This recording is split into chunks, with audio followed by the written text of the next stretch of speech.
Mukaffirun, mana mukaffir? Penghapus. Ya, penghapus. Isbagun. Isbagun bermakna sempurna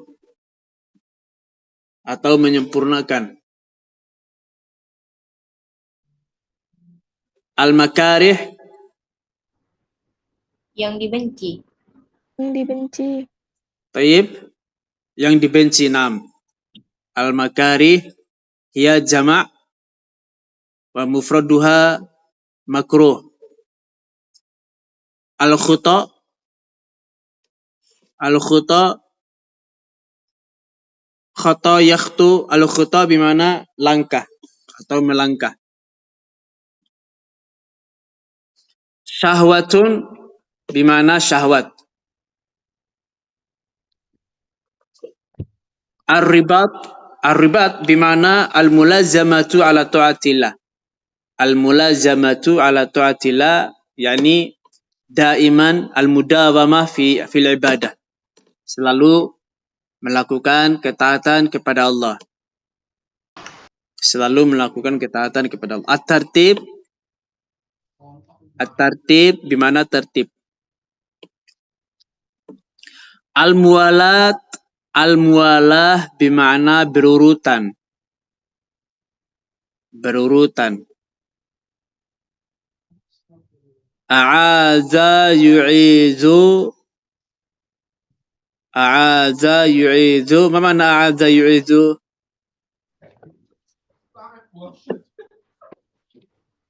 Gara-gara Mia aku jadi nggak bisa duduk. A'aza yu'izu.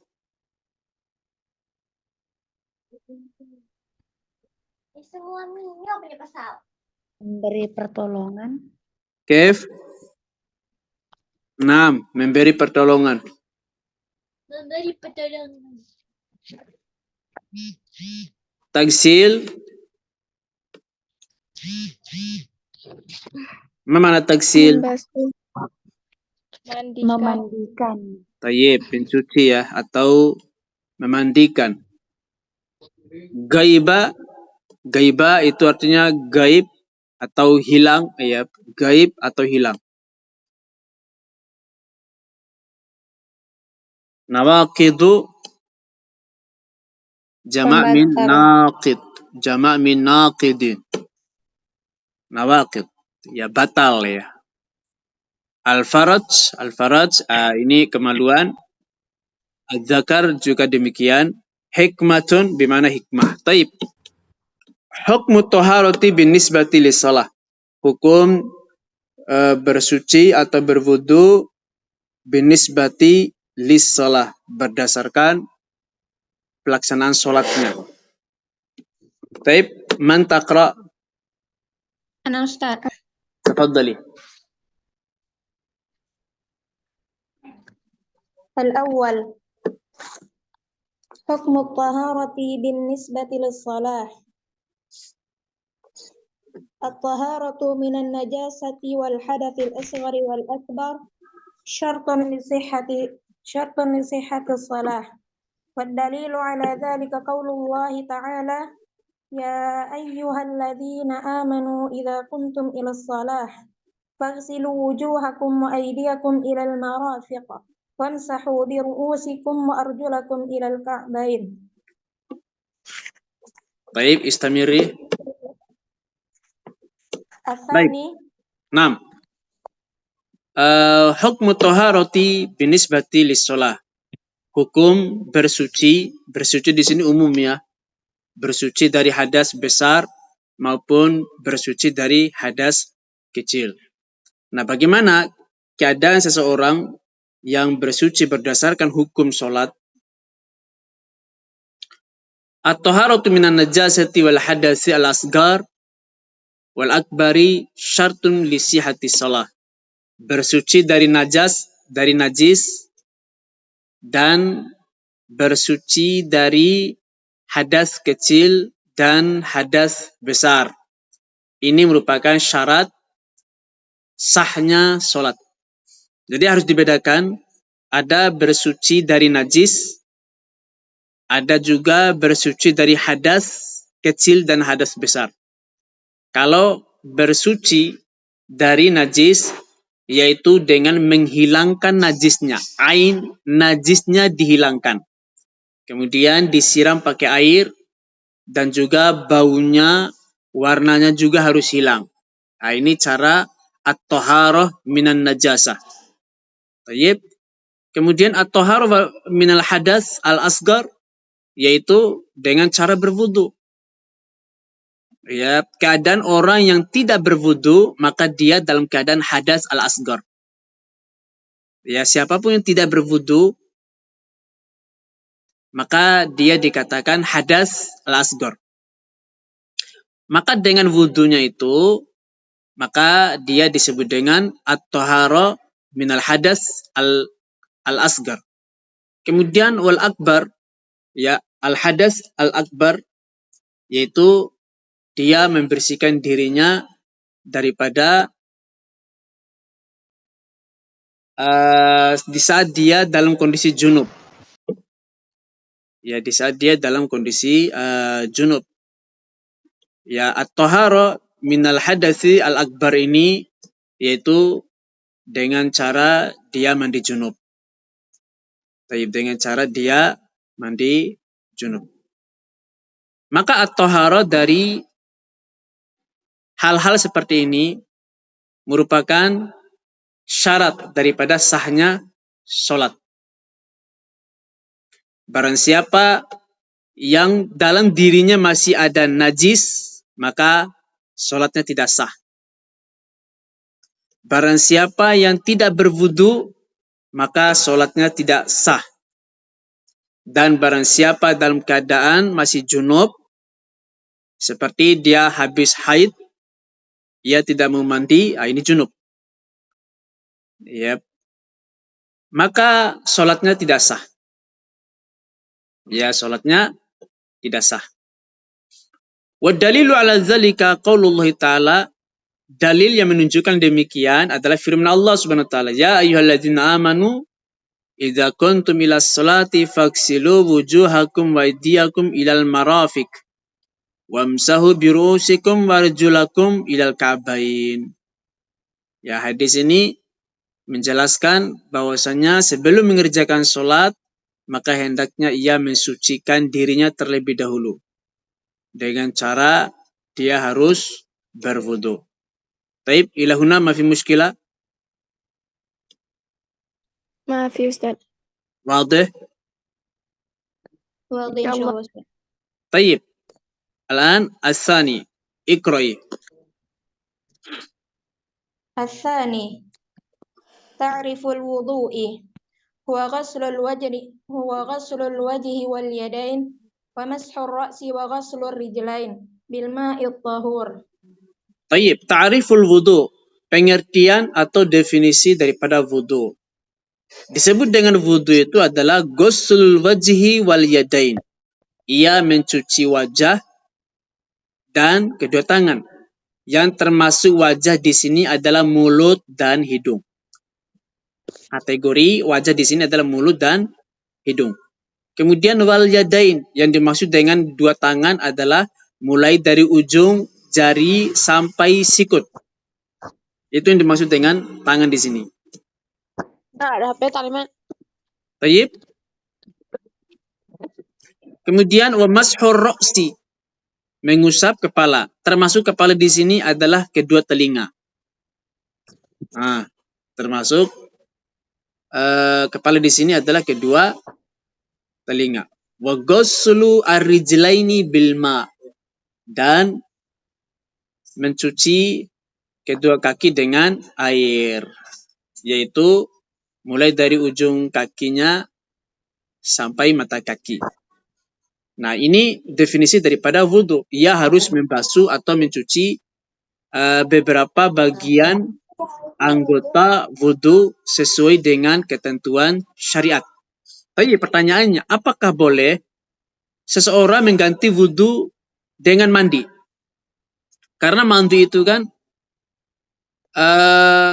membasahi semua anggota tubuh secara sempurna dari atas sampai ke bawah. Ya kan? Artinya apa? Ya, seseorang tidak perlu berwudu lagi. Sebab ketika mandi, semua anggota wudu itu terbasahkan. Semua terkena air. Nah, apakah cukup dengan mandi? Jawabannya tidak. Kenapa? Karena ketetapan di dalam syariat bahwasanya wudu itu adalah membasahi bagian-bagian anggota wudu melalui tata cara syariat. Melalui tata cara yang telah dijelaskan oleh syariat. Baik. Fahimtum ila huna? Fahimna insyaallah. Naam. Fahimna. Baik, as-salis hikmatul wudu.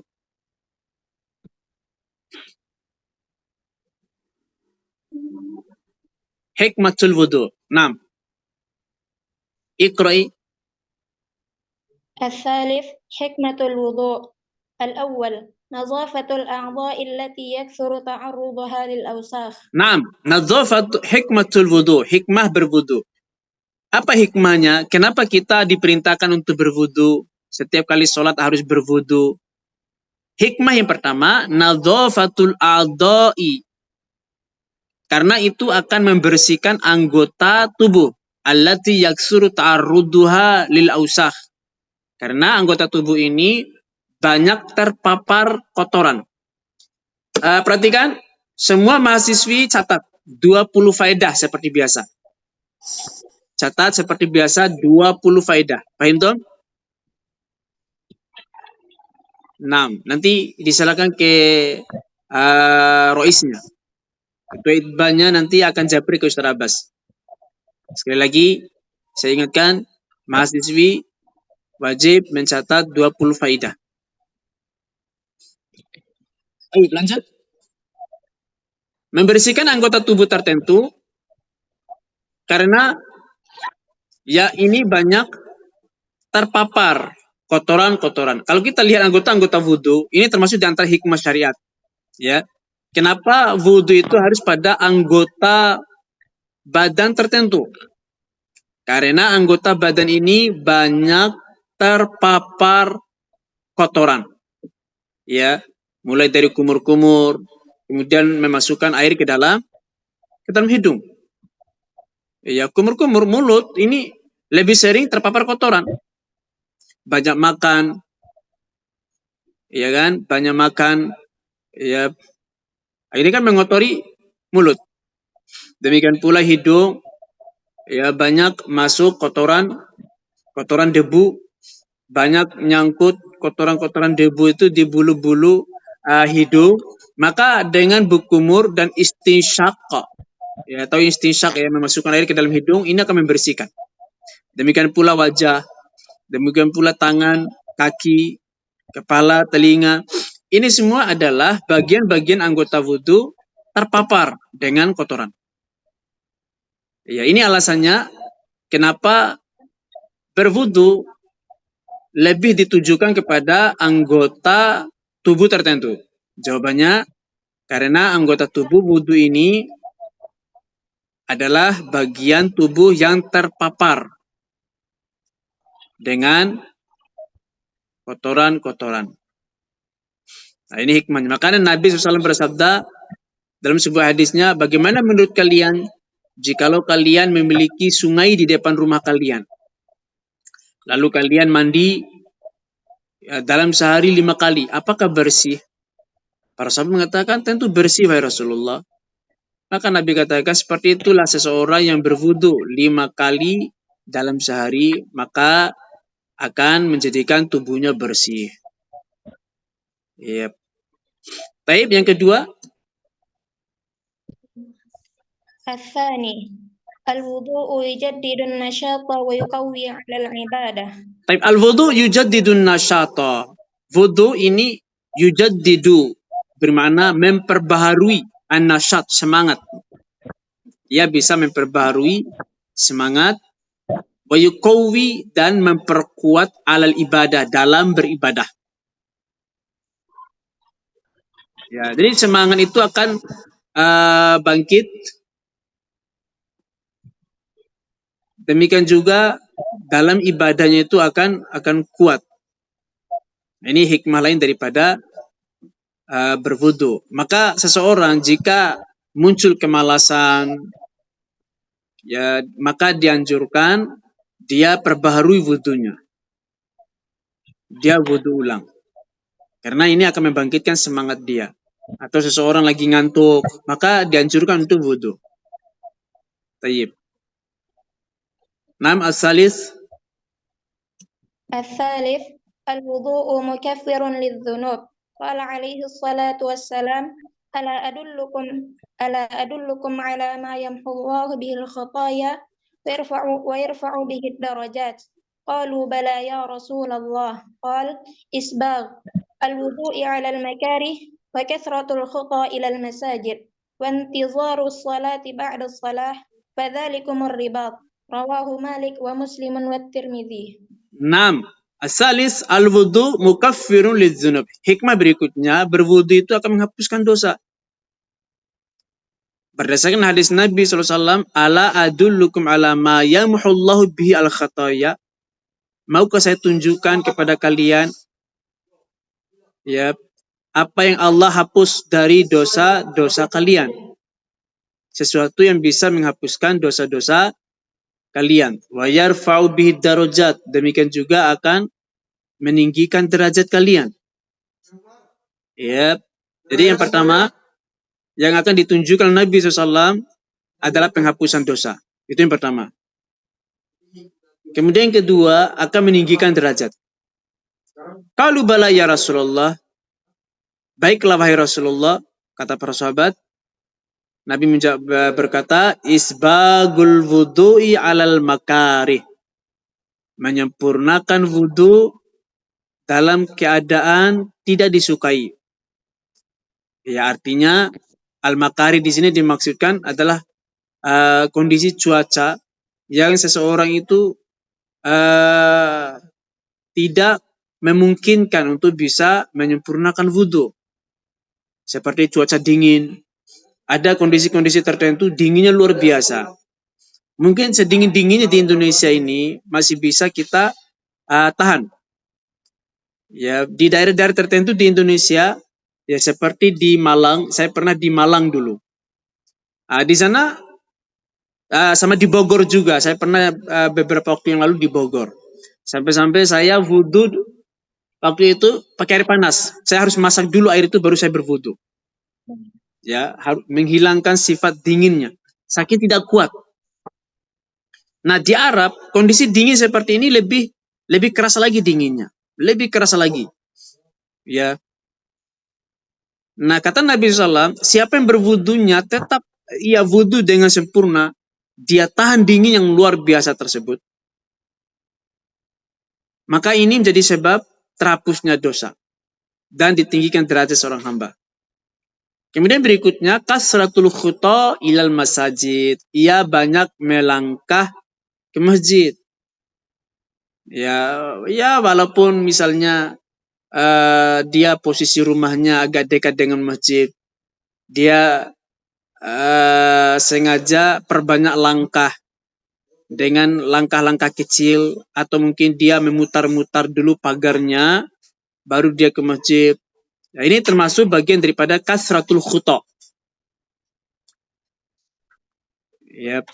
Sebagian sahabat dulu mereka menyengaja berjalan kaki padahal mereka ada kendaraan supaya mereka meraih keutamaan daripada hadis ini, kasratul khuta. Ada di antara mereka rumahnya dekat dengan masjid tapi mereka memutar-mutar rumahnya dulu. Mereka memutar-mutar dulu rumah baru mereka ke masjid. Ya untuk meraih keutamaan daripada yang disebutkan dalam hadis ini. Kemudian termasuk di antara keutamaan lain adalah intidharus sholati ba'da sholah. Menunggu sholat dari sholat ke sholat yang lain. Ya contoh, pada sholat maghrib dia duduk sejenak. Menunggu waktu sholat isya.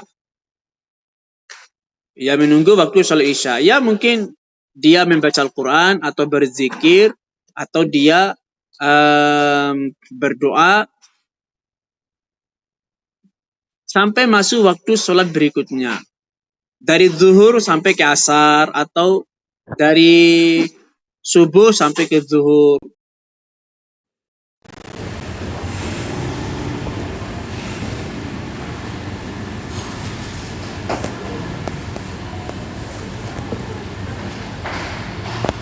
Tayyib? Masih nyambung? Halo?